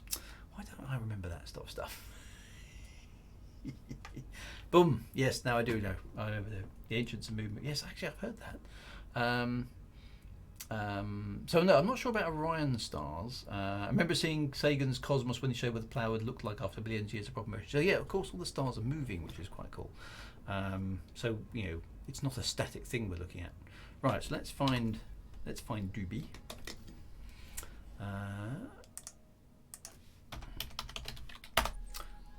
Which is a little bit further away, actually. So interesting enough, that's where you can see my little track. So Doobie is actually a fair little distance away from the others, from my ship. And I'm doing economical routes, I'm not doing that. Zup. Because I've got a decent frame shift drive, I can get that while I'm going. So anyway, rendezvous in the Doobie system, that's where we're going. So for some ships it might be more than one jump. But hopefully not too far away. And then we'll have completed drawing a line in space, which is good. So yeah, and the funky positions of the real stars. So yeah, actually Doobie is slightly different to the others. It's in a slightly different part of space. It just happens to be lined up from Earth to make that nice constellation. But it's interesting to sort of see how the stars are orientated in space. I always find that quite interesting. The player factions can write their own system description of the home system. Okay, so that sort of makes sense. Okay, that sort of makes sense. That's why there's a big lore entry there, which is quite nice. And here we are. I can already see a bunch of fleet carriers.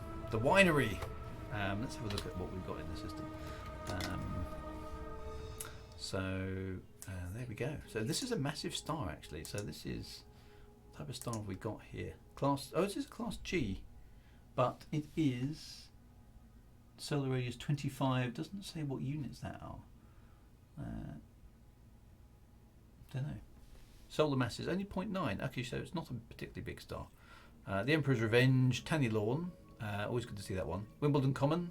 The Absolution. Yay! The winery. Now we have arranged with the Absolution to be tonight, so I will pick the Absolution tonight because it was kind of suggested last week. But I will ask for other fleet carriers in the future. Otherwise, it's a bit unfair. So it's interesting. Yeah. So I don't quite get that. So is that solar radius 25 solar radiuses? So that means it's 25 times the radius of the sun, 50 times the diameter, but less mass, and yet still a G-type star. So is it? Does that? The surface temperature is low, which sort of makes sense. I mean, I'm first discovered by Bertie Dastard. So maybe near its the end of its life, 7.8 million, so 7.8 billion years. So maybe it's nearing the end of its life. That's interesting, and starting to expand. So that's reasonable. That's reasonable. Anyway, so the Absolution is where we're going for the time being. So log on to there. Now, Commander Moto Buck, how do we want to do this jump? I suppose you can set the jump to go. What would be quite cool, I think, if we set the jump to go exactly on 2100 game times. That gives us a chance to get lots of people into the instance. So if you can set the carrier to jump exactly 2100, we can see how many people we can get into the instance in time for that. Let's see how that goes. Oops, I think I'm just about to do a loop of shame. Yes, I am. Zip.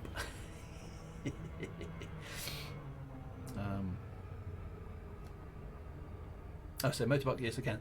So can-ish. Okay, so if you've got to give it 15 minutes notice, so if you can time that, we'll try the usual winging stuff. Okay. Tricky is it's not exactly 15 minutes. Okay, so we'll try and get as close to that 15-minute mark as we can, because that's kind of fun. Now, in order for the rest of us to go at the same time, we're going to have to be in the vicinity of the fleet carrier, but out of range, because otherwise we'll be mass locked. So I'm presuming that we'll have to sort of fly back away from you a little bit, so that we're not too close, if that makes sense. I think that's how we're going to have to work. Anyway, so there's the Absolution. So let's everybody close up on the Absolution to start with. We'll meet back kind of near the engines, I think, at the back of the ship. That's what we normally do, looking over the bridge, which I assume is actually on the other side. I think I've come out from underneath it here.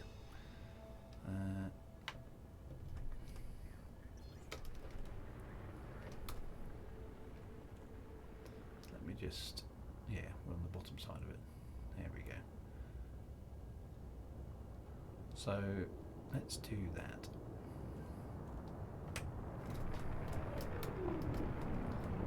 There we go. So that's where I am.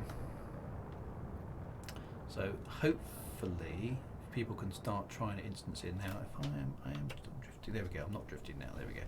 Right. So let me put my ship visible. Now the trick is, what you need to do is, those of you who are in the instance with me, you need to wing up with people who aren't in the instance with me. They need to jump out and jump back in, and hopefully they'll end up in the instance that we're in.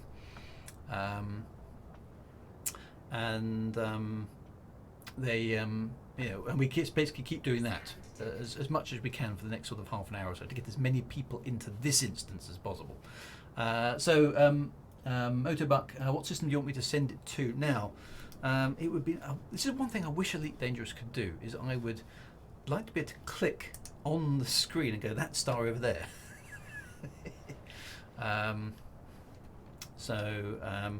Now, I think Kelvinator, Watar and Seedweller, I think you're in my instance, so you guys can D-wing me and I can go and get some other people as well. So if you want to drop out of my wing, given that you're here, you can free up some space. I'll try and get some people in as well, if that makes sense. So I'll keep doing that for a bit.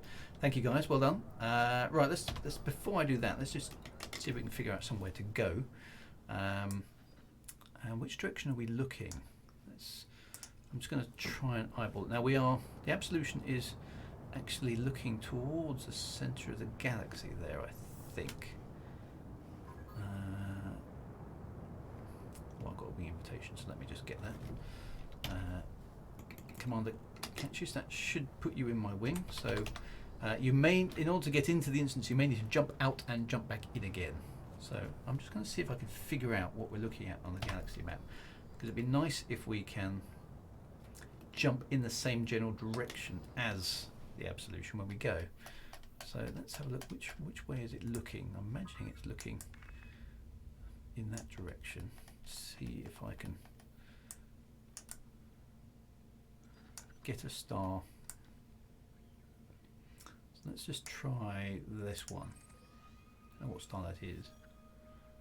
30 light years away. So I'm just going to select it. Is that visible on the screen? No. It's off to the right. Okay. So this is a bit of trial and error, trying to get a jump.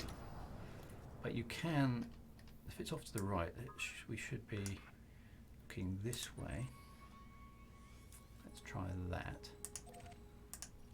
And now we're up there a bit. Okay. So it's a little bit of.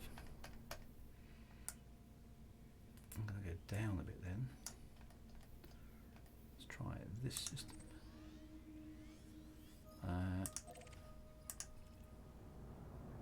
No, that's gone further away. So it's not the way up I think it is. Ah dear. Right, so hang on, which way are we looking then? So it kind of looked like the elephant trunk then, but I don't think it is.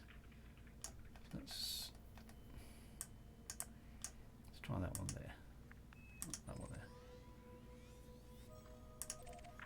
It's quite hard to work this out, so that's off to the right.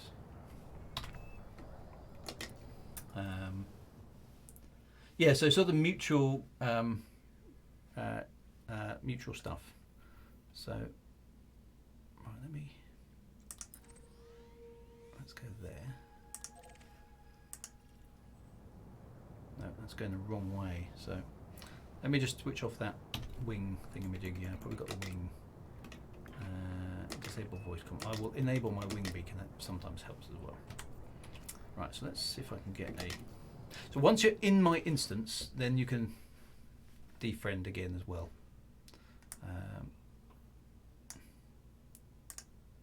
So where are we? Doobie. Let's go back there. Let's go to that one. Let's have a look. Because that's down there. Not doing very well working this out today.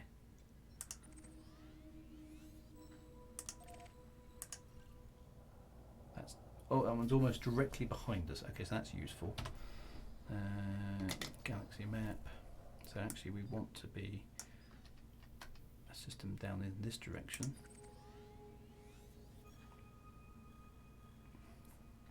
Or maybe that one there. Let's try that. Okay, that's up there. This is hard. Trying to find the right system. Try that one. There we go. Right. Okay, so Motobuck. Hyperspace destination is LTT 13125. That will take us in the same general direction. Okay, so quite a few people in the instance now. This is getting better. So keep trying. We're going to aim as a departure time of exactly 2100 game time. Okay, 2100 game time is when we want to hyperspace. That's when I want you to engage drives. We'll try and time that with the Absolution jumping as well. So anyway, so I found a star that's pretty much line of sight. So LTT 13125 is not too far away, 15 light years. And then if you're not in the instance and you're in the wing, you have to jump into Super Cruise and then come back out again here at the Absolution. And then that will bring you all in. Just try it and see if you can get back into the instance. If you're in the wing, hopefully it will prioritize you and bring you in. And then once you're here, just don't go anywhere. Just hang around in the instance. And if somebody can give Anna Claire a wing invite, that would be really good. I missed a question. I think somebody put up interdimensional shenanigans blocking me. Yeah, it's annoying. Well, the instancing is a bit of a faff, but there we are.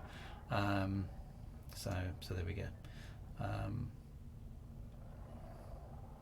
So that's all good. I'm just scrolling on the chat now. A question about the books. So, which order to read the books in? There are quite a lot of Elite Dangerous books. Okay, so try and get this right from memory. So I've written 2. and they do the second one does follow the first one. So if you want to read my ones, it's reclamation followed by premonition. Okay, so that's how that works. The others are they're all kind of complementary. They take place at either similar times or much earlier. So there is no particular order. So you can read them as standalone works. So there's Mostly Harmless by Kate Russell. There's Labour Evolution by Alan Stroud. There is John Harper's And Hear the Wheel. There's T. James is Into the Darkness, I think it's called. Michael Brooks wrote a book called oh damn, what's this one called? My brain's gone. I've got it downstairs as well. I can't remember. Anyways, Michael Brooks wrote one. That's available. There are 3 others by Galantz called Nemerensis. Docking is Difficult, and another one I can't remember the name of either. So there are quite a few Elite Dangerous books. Okay, so and check out the reviews, because some of them are funny books. They're not sort of serious ones. Some of them are kind of lore-y books, like more my sort of adventure drama stories. Some of them more sort of action adventure. Elite Legacy, there we go, Legacy by Michael Brooks. So there's a variety of different types of books with different types of tastes. So it depends on what sort of things you're looking like. So okay, so we're getting there. The instance is filling up. This is good news. So let's do that. So just a view of the ships that are here. So what we will do in a bit is once we've got as many ships as we can in the instance, we'll fly. I think what we'll do is we'll fly back away from the Absolution, and if Commander Motobuck can keep us apprised on how the fleet carrier is doing in terms of its jump, we'll try to synchronize the hyperspace jump that we do with I don't know if this is going to work, but with the Absolution as well, and see if we can do a mass hyperspace jump and a fleet carrier jump simultaneously on screen to, of course, a dodgy MIDI composition. So see how well that works. So there we go. Game time. So we have to synchronize it on game time because it's the only common thing that we have. So I want everybody to be ready to jump to LTT 13125 at 2100, okay, including the fleet carrier if we can. So let's get as close as that. So when we'll be mass locked, so now what we're going to do is we're going to fly away from the fleet carrier in a bit to get us out of mass lock range by a few kilometers, so that we can sort of, the idea being that we can sort of head towards the fleet carrier as it jumps. So the fleet carrier will kind of lead the charge, do its sparkly special effects, and then we can jump straight after it. I think that's how it's going to work. We haven't actually tried this before, so if it crashes the game and crashes the servers, it's not my fault, okay? I'm disclaiming responsibility.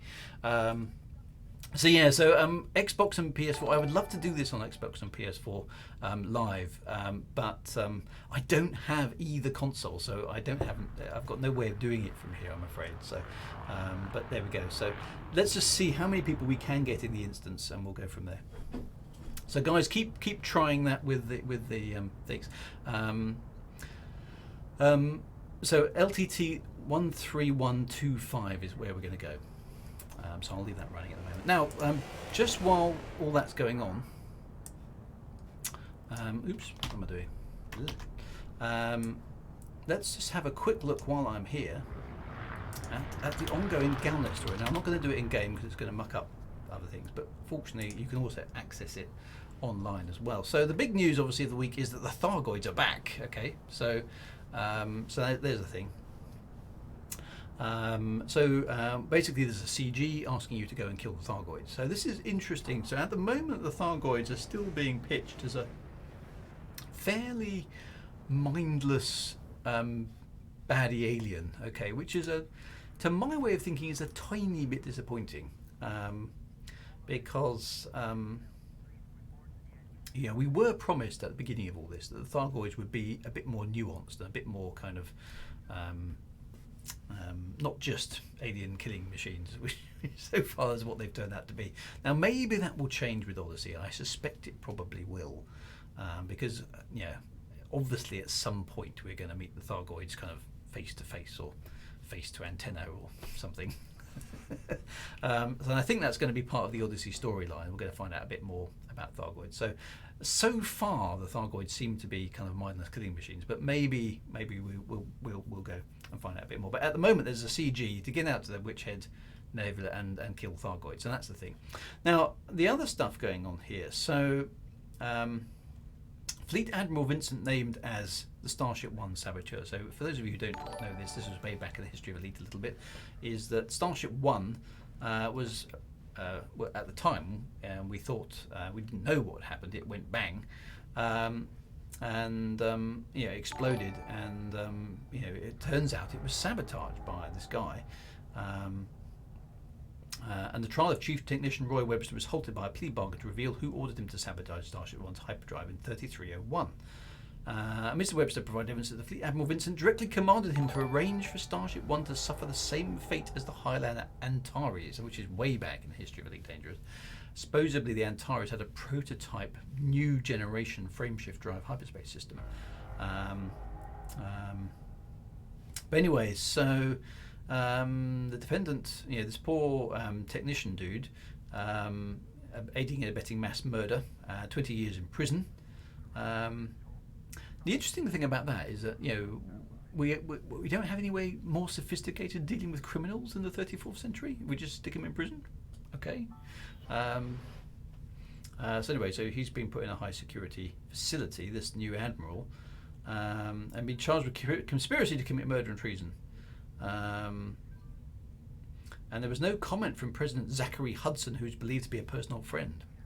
Okay, so President Zachary Hudson is obviously the president of the Federation, who only became president because the lady who actually was president at the time, President Halsey, was aboard Starship One when it went bang. Okay, so he is clearly into it up to his neck. So keep an eye on what Mr. Hudson does, because and this is another read between the lines. As always, the president has full confidence in our court system to deliver justice. Okay, so if you've ever had any brushes with the court system, and I've had the odd brush myself, you'll know that these are courts of justice. There's no such thing as a court of justice. Okay, there's a court of law, but there's no such thing as a court of justice. So that is a very loaded comment. As always, the president has full confidence in our court system to deliver justice. Well, no, a court system is actually there to deliver the law, not justice. Okay, so it's very, very rare that justice comes out of a law. So anyway, so keep an eye on Mr. Zachary Hudson, I would suggest, because there's definitely some he's in it up to his eyeballs, I would suggest. So that's quite interesting. Engineer reveals link to terrorist bombers. Okay, so Liz Ryder, this is our poor engineer. Now, Ryder is a name, again, deep in the Elite Dangerous lore, so that's worth checking out. An engineer based in the Eurybia systems confirmed that her designs for an explosive match those used by the terrorists against the Imperial starports. Under private contract from what appeared to be the Blue Mafia, a design demolition charge is capable of delivering a secondary payload. I didn't know these were going to be customised to hold Thargoid enzymes and used in terrorist activities. So, you make weapons, they get used by people. Until recently, I had no idea starport bombings were caused by modified versions of my design. So, is that her responsibility? Anyway, contractors use false identification, now seem to be untraceable, blah-de-da-de-da. To try and help clear the Blue Mafia, which has supported me for years, I provide the Imperial investigators with all the data regarding this contract. He urged the Empire to accept that we were all deceived by the terrorists. So actually the Imperial Internal Security Assessment have let her off, and they're reviewing her information. So we'll have to see what happens there. That's the thing. And then there's this CG with the Marlinist. So it turns out players have decided here that the Empire won, okay, overwhelmed by a combination of Imperial forces and independent pilots. That's you guys, okay. Several megaships were intercepted, and Marlinist criminals taken into account. So, so the Marlinists, you guys decided that you didn't like the Marlinists, and yeah, so interesting stuff there. And the Empire seems to have taken that one out, and then the Thargoids are going on. So yeah, so that's interesting there. And interesting stuff. So yeah, so Thargoid stuff is back as well. So how are we doing wing wise? Now I've got a spare space. Who are we missing in the wing? Oh, there's loads of chat going by. So Hudson's behind it all. Yes. He's in league with the shadows. I mean the Thargoids. Yes. Babylon 5. Yay. So Halsey, now is Halsey crazy? Now I can't tell you. I knew a little bit about the Halsey story, but I'm not allowed to tell you because NDA. Golden, hang on, Golden Knight needs a wing. Let me see if I can get you in.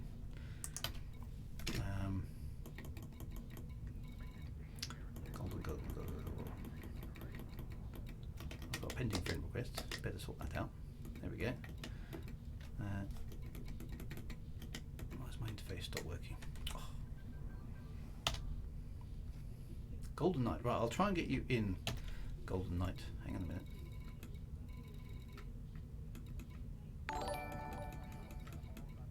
Why can't I see you on my list? Ah, there we go. Right. Invite to wing. So you should have a wing invite. With a bit of luck, that brings you into the system. So we're doing all right actually here. Let me get. So there's lots of ships hanging about, as you can see. That's quite cool. Yeah, nobody cares. There's no real evidence other than the Empire say so, which is yeah. So yeah, so the Halsey stuff. Yes, there's some NDA story that I can't talk about now. How is she crazy or not? Go back, if you can go and find it, it will be on the internet. Go back and read all the Halsey entries, okay? There is some wacky stuff in there, but I encourage you to read the Halsey entries and again, read between the lines. Reading between the lines in Galnet is very important. Galnet is not a source of truth, okay? I'll re-emphasize that many times over. Galnet is not a source of truth, right? It is definitely propaganda, sometimes more than others, okay? So you do need to read Galnet with a view to what it is and isn't saying. All right, that's quite important. It looks like the same style is being continued with this new story stuff. So you keep an eye on sort of stuff. Slip ups like that, and I suspect deliberately by the writers. Okay, this is a really good example of something that they're telling you. And this is me being a writer going, oh, I can see what you're trying to do there. This here is this is a really good example of there's something up, okay? So when it says, as always, the President has full confidence in our court system to deliver justice, okay? Everybody in the court system and President Hudson knows that a court system does not deliver justice, okay? So what is he actually saying here? I'm reading that by saying that Mr. Zachary Hudson has a particular outcome he wants to happen. Something, he wants the court to decide in a certain direction, and that will be justice. Okay, that is not the court at liberty to interpret the law as it sees fit. So something is going down. Okay, that's what that's telling me as a writer. So I'm hoping that's what the writers of this have interpreted, and they put that in deliberately to basically say, keep watching because this is a hook. Okay, so that's how I would have done it. So that's very interesting. So you need to look out for stuff like that. Okay, that's really important. So yeah, so all good stuff. Good stuff. There's some good writing going on. I approve. There's a lovely. Is that the LaveCon skin there? That red, orange, and yellow one. That looks really nice. So there's a stack load of ships. How are we doing on time, by the way? Actually, we're time is ticking. Right. So let us get. So what we're going to do, my friends, is. The countdown looks like it should put us right. Okay, so I'm going to turn around. We are going to fly away from the fleet carrier. So make sure you've got your hyperspace destination locked in. Okay, so I'm going to. That's it.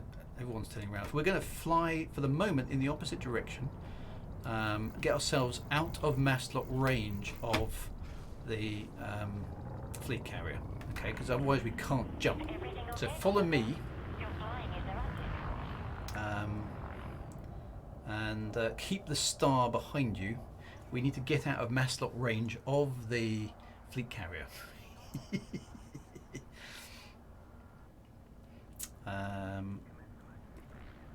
So hopefully quite a few of you managed to get into the instance. There's quite a lot of ships here, which is great. So right, I'm out of mast lock range. That'll probably do. So I'm going to throttle down in that position there. There we go. We'll be departing in 5 minutes. That's perfect. Okay. So we should be close enough. Quite a lot of ships here. That's cool. Right, so let's turn around. The fleet carrier should still be visible in front of us. Yes, it is. The way this should work, the target system is LTT 13125.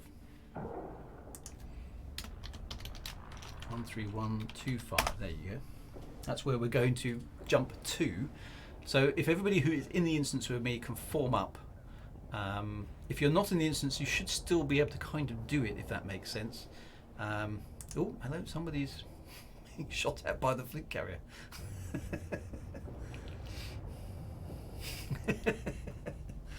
There we are. So target system to jump to LTT 13125. So the fleet carrier has just gone mad on somebody. Don't know what's going on up there. Anyway, so try and get behind me. That's the way these things definitely work the best. So if you're in the convoy here, try and get behind me, because that makes the screeny work the best. Why don't I? There we go. Right, switch the HUD off. There we go. So there's quite a few ships here. So right, we're all ready to go. And then what we'll do is we'll do a very slow crawl forward at the right time.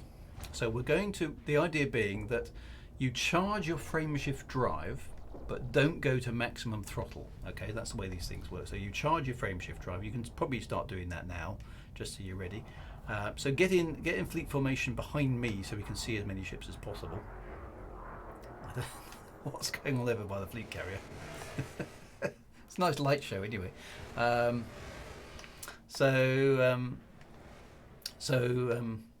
Yeah, so line up there. Charge your frame shift drive. Make sure you're targeted on the right system. LTT 13125. Then we'll all head in the same direction, and then we'll slowly move forward. We'll basically we'll hang around here. In fact, we won't move, I think, because otherwise we run into danger of getting into the fleet carrier's exclusion zone. So we'll throttle up exactly at 2100. Oh, actually, what we'll do is we'll throttle up when we see the fleet carrier doing its jump. So hopefully that was something. It's a beautiful. There's missiles and all sorts of stuff flying around over there. Not quite sure what's going on out there, but it looks cool. It's very pretty. Are those Pac-How missiles somebody's chucking around over there? I don't know what's going on, but there we go. But yeah, so anyway, so it's, yeah, so the nice thing about the private group is it's we've never ever had any problems. I've been running this private group since the beginning of the year, and we've had loads and loads of people in it, but we've never had any problems with stuff going on. So I can't see the game timer now, so let me just pop out. So we are 1 minute 30 seconds. Why is my heat going off the scale? Oh, I pressed silent running. Ah. Which one is it? I must have pressed silent running. Someone log a line. Almost cooked my ship. Oops. Right, let me get some music up. So here we go. So we are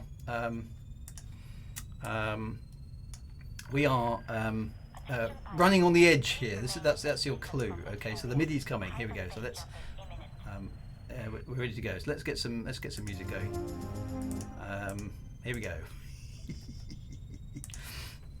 So charge the frame shift drives, but don't throttle up. Okay, don't throttle up until you see the fleet carrier go. I'll give you a heads up.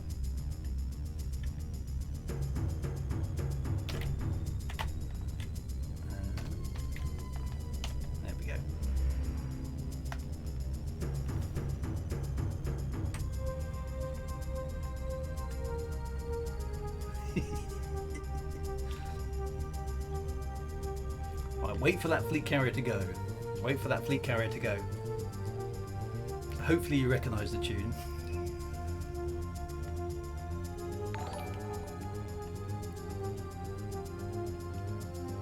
So wait for that fleet carrier. We haven't done this before, so it's going to be interesting to see whether or not this works or not. There goes the fleet carrier. Right, throttle up everybody, full throttle.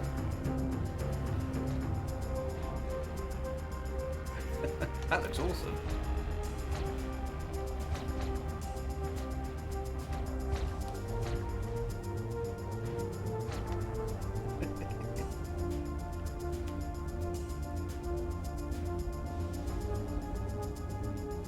Oof, there's a great big black dark smoke. There we go. Bomb, bomb, bomb, bomb, bomb, bomb. Does look cool, doesn't it? Right, I better get going myself.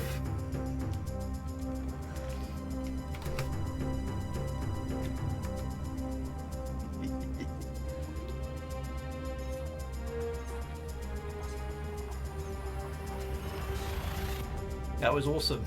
Well done, everybody. It does look immense, doesn't it? It does look immense. So if we all want to try, we'll see how many of us end up in the same instance. Then let's see if we can just rendezvous with the Absolution quickly here. There's quite a few people here actually. That's good. See if we can get to the Absolution because it should be here. There it is. See if you can rendezvous there. We'll finish up the stream together. That'd be quite cool. So nice, a mass jump with a fleet carrier. That was very cool. I haven't seen that before. So thank you for Motobuck for doing the jump. I appreciate that. Costs you fuel and all sorts of stuff and tritium and stuff, but very much appreciated for lending us your fleet carrier for that effect. That was very, very cool. We'll see if we can. What we'll do next time, I think, is we'll see how close we can get maybe to a fleet carrier when it jumps. See if we can get that special effect as close as possible because it's obviously quite awesome to watch.